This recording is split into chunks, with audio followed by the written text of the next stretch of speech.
அருகே கிள்ளாய் கிராமத்தில் 300 ஆண்டுகள் பழமை வாய்ந்த அங்காள பரமேஸ்வரி ஆலயத்தில் குழந்தை பாக்கியம் வேண்டி பக்தர்கள் வழிபடும் மயான சூறை விழா ஆயிரக்கணக்கான பக்தர்கள் கலந்து கொண்டு வழிபாடு செய்தனர்.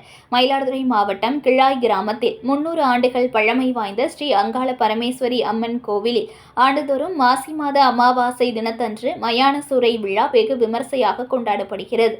அந்த வகையில் இந்த ஆண்டு மாசி மாத அமாவாசை தினமான மயான சூறை விழா கொண்டாடப்பட்டது.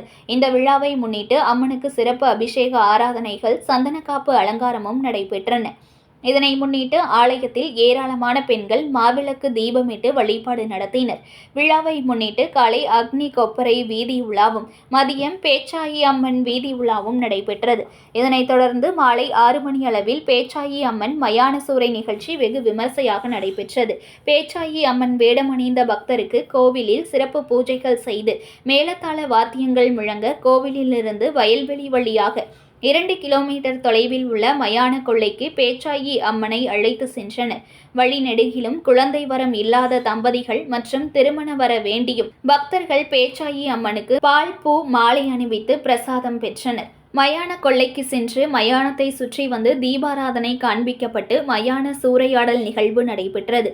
இதில் ஆயிரக்கணக்கான பக்தர்கள் கலந்து கொண்டு சுவாமி தரிசனம் செய்தனர். காலை முதலே பக்தர்களுக்கு அன்னதானம் வழங்கப்பட்டது.